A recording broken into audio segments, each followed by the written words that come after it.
throw those shots, but they weren't landed. And I thought he just did a great job in as part of Mijares, in as far as his ability to elude those shots.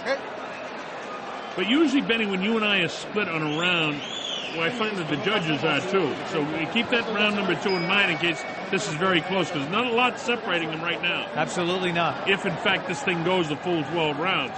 We were surprised in our co-feature tonight when Omar Salado was surprised in the 5th round and gets stopped by Julio Cesar Miranda in a fight that we expected to go the distance and didn't.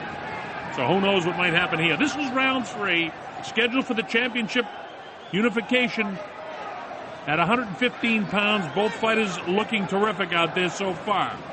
I've got Munoz slightly out in front. Benny has it dead even after 2. Well, how'd you like to have seen Munoz as an amateur? Here's a guy who had 129 knockouts as an amateur. 163 wins. Boy, he must be something else. I mean, that's just that raw power. This guy is just, again, aptly named El Explosivo. So explosive. You know who had a better record as an amateur for knockouts? Who's that? Alex Ramos, the Bronx Bomber. The Bronx Bomber.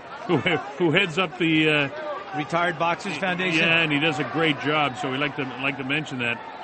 Alex doing a great job and had an unbelievable amateur career. But right now we get 2 consummate professionals, Christian Mijares and Alexander Munoz. Munoz in the red to the left of your screen. Mijares in the white trunks taking one on the head. And every possible move you can learn in the gym is being countered by these 2 fighters. Every trick in the book. The spinning. You talked about a little bit about the shoulders, the head, the elbow. Nothing is left. The finest boxer, another Mexican kid from Mexico City, Ricardo Lopez. Perhaps I ever saw him in my life. He did things so technically and so well and so cute that you couldn't even explain what was going on, because there were about 6 more things happening as the explosion now of Mijares, who lets his hands fly. Ricardo Finito Lopez. He's a Hall of Famer now, is Lopez. What a great boxer he was. And, of course, Salvador Sanchez is another one, too. Just did so many things. Now, there's another one, riding him down. And that takes energy out of a fighter. Looping right hand again, misses by Munoz. And, you know, you talked about the things that they do that you can't even really pick up. That's just the way. Look at the head movement, trying to avoid the shot. See that little bit of a forearm gets through that time. Munoz knows how to use everything. John Shirley right there warning Munoz not to hold the head. Mijares beating him a little bit to the punch with that jab now as Munoz continues to come forward. And Mijares is trying to outbox him and counter him coming in. And that's the perfect strategy for him, because it's not likely that he can knock this guy out. He's got to outbox him. Yeah, because he said, I don't want to exchange that much with him, because, again, that's just that going against percentage. Especially when a guy's that as explosive and that powerful as Munoz is, you have to go ahead and get in that rhythm of the boxing, get in that dance. Now, this fight for you aficionados is technically a wonderful fight that we're watching here. This is a really, really good boxing match. And again, John Shirley warns him about hanging on the head, but he's not going to stop that. Southpaw looking for the opportunity to drop the left hand. That time, I thought that Mijares had a better round than I'm giving him that round. Yeah, I thought Munoz looked a little frustrated in that one.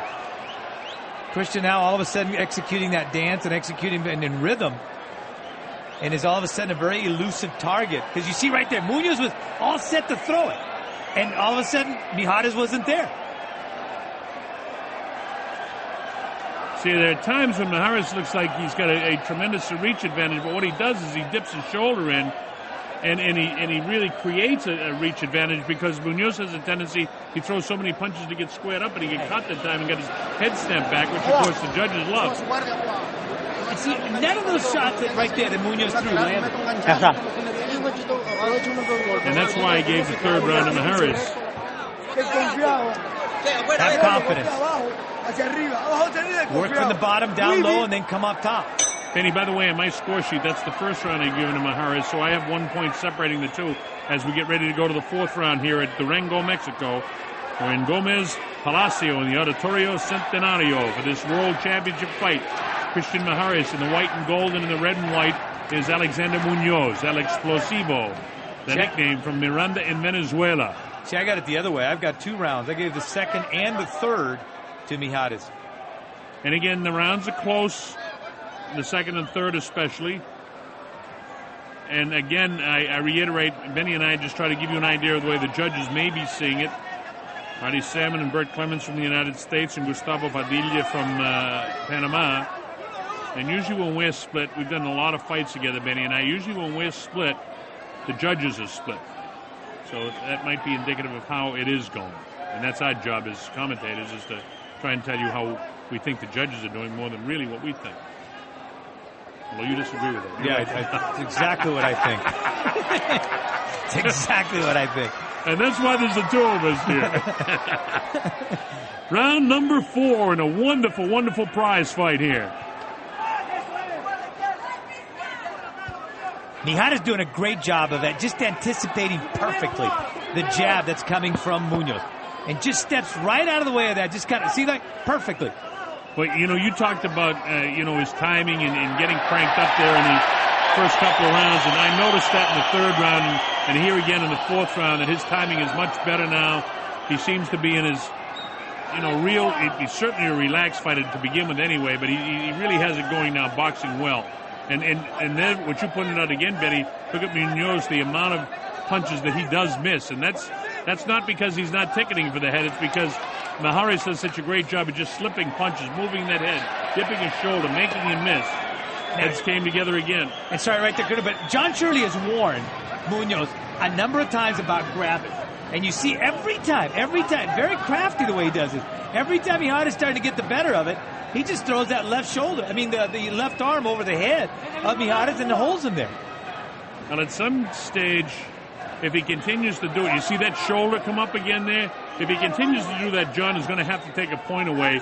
But this fight figures to be so close, a referee really doesn't want to take any points away unless it's really flagrant. But how many times can you warn the guy? But for John Shirley, this is the kind of fight he'll learn so much from this experience. All the things these guys are doing in the ring. Every little trick that they can get away with. 16 seconds, 15 seconds to go here in round number 4. And this has been a good boxing round for Christian Mijares. Again, you notice the left hook sails over his head by Munoz. Where's the right hand down the middle by Munoz? Where's the left hand down the middle by Mijares? We're going to see them. I thought Mijares outboxed him in the 4th. I've got a dead even after 4, and I know you have Mijares out in front. Well, you have to fight your fight. And right now, Christian Mijares is fighting his fight. Great defense, great anticipation, and then boxing.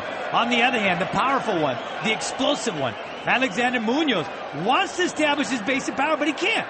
Even those little pawing shots are taking him out of his base of power, and he can't throw it. And that's exactly what he's doing.